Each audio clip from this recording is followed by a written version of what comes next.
Hi అండి, welcome back to our channel. ఈరోజు recipe వచ్చేసి ఎగ్ ఫ్రైడ్ రైస్ అండి. ఇదైతే టేస్ట్ బయట రెస్టారెంట్ స్టైల్లో అయితే ఉంటుందండి. చాలా బాగుంటుంది. పిల్లలు అయితే చాలా ఇష్టంగా తింటారండి. మీరు కూడా ట్రై చేయండి, ఖచ్చితంగా నచ్చుతుంది. ముందుగా అయితే దానికి కావాల్సినవి క్యారెట్, క్యాబేజీ, ఉల్లిపాయ, పచ్చిమిర్చి, కరివేపాకు, కొత్తిమీర అనండి. వీటిని అయితే బాగా సన్నగా కట్ చేసుకుని అయితే పెట్టుకోవాలి. ఇప్పుడైతే స్టవ్ వెలిగించి గిన్నె పెట్టుకోవాలండి.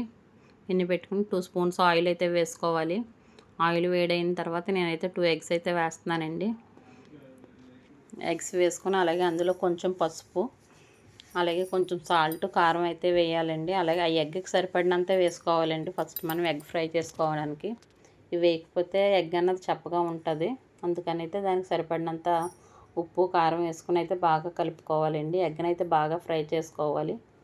పిల్లలు ఇష్టంగా తింటారంటే ఎగ్ని పెద్ద పెద్ద ముక్కలుగా ఉంచుకోవచ్చండి, లేదంటే చిన్న చిన్నగా అయితే మనం ఫ్రై చేసుకోవాలి. ఎగ్ ఇంకా ఎక్కువ కావాలంటే ఎక్కువైతే వేసుకోవచ్చండి. ఎగ్ అయితే బాగా ఫ్రై చేయాలండి. ఫ్రైడ్ రైస్కి ఎప్పుడైనా సరే టేస్ట్ అయితే అప్పుడే బాగుంటుంది. చూడండి, ఎగ్ అయితే బాగా ఫ్రై అయిపోతుందండి. ఇప్పుడైతే దీన్ని అయితే ఒక గిన్నెలోకి తీసుకోవాలండి. తీసుకుని మళ్ళీ మనం అయితే అదే మూకుడు పెట్టుకోవచ్చు. ఫ్రైడ్ రైస్కి ఎప్పుడు దలసరిగా ఉన్న మూకుడి, అలాగే ఖాళీగా ఉన్న మూకుడి పెట్టుకోవాలండి. అప్పుడే ఫ్రైడ్ రైస్ అయితే బాగా వస్తుంది. ఇప్పుడైతే ఫ్రైడ్ రైస్ సరిపడినంత ఆయిల్ అయితే వేసుకోవాలి. వేసుకొని మనం ముందుగా కట్ చేసి పెట్టుకుని పచ్చిమిర్చి, ఆనియన్స్ వేసుకోవాలండి. పచ్చిమిర్చి అయితే బాగా సన్నగా కట్ చేసుకుని వేసుకుంటే టేస్ట్ అయితే బాగుంటుందండి. మనం తినేటప్పుడు అయితే స్పైసీగా మనకు తగులుతుంది. పొడవుగా కట్ చేస్తే అవి తీసి పక్కన అయితే పడేస్తారు, పిల్లలైనా పెద్దోళ్ళు అయినా.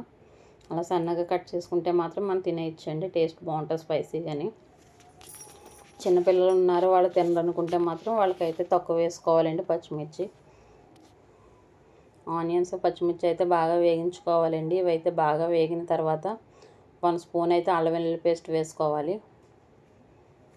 అల్లం వెల్లుల్లి పేస్ట్ అయితే ఫ్రెష్గా ఉంటే మాత్రం టేస్ట్ అయితే చాలా బాగుంటుందండి.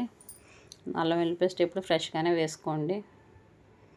అల్లం వెల్లుల్లి పేస్ట్ వేసుకున్న తర్వాత ఇది పచ్చివాసన పోయేంత వరకు అయితే బాగా వేగించుకోవాలండి. ఇది వేగిన తర్వాత మనం ముందుగా కట్ చేసి పెట్టుకున్న క్యారెట్, క్యాబేజ్ కూడా వేసుకోవాలండి.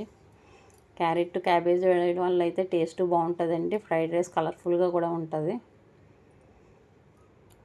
ఇవైతే వేసుకున్న తర్వాత వీటిని బాగా ఫ్రై చేసుకోవాలండి.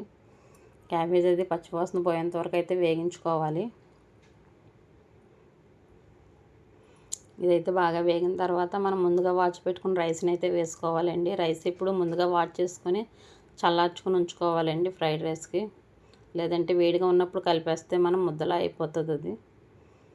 అలాగే దాంట్లో అయితే కొంచెం దానికి సరిపడినంత కారం, సాల్ట్, గరం మసాలా పొడి, ధనియాల పొడి అయితే వేసుకోవాలి. అలాగే సోయా సాస్ కూడా వేసుకోవాలండి. వేసుకుని అయితే బాగా కలుపుకోవాలి రైస్ని.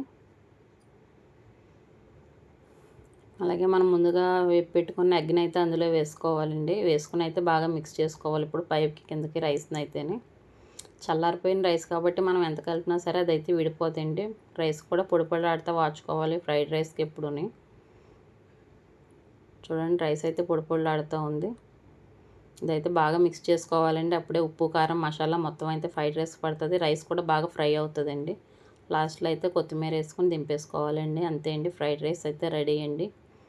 పిల్లలకి బయట కొని పెట్టి కంటే మన ఇంట్లో తయారు చేసి పెడితే వాళ్ళు ఇష్టంగా తింటారండి. వాళ్ళకి నచ్చినట్టు మనం చేసి పెట్టవచ్చు. ఎగ్ ఫ్రైడ్ రైస్ రెడీ అండి. మా వీడియో మీకు నచ్చినట్లయితే లైక్ చేయండి, షేర్ చేయండి, సబ్స్క్రైబ్ చేయండి. Thank you for watching video.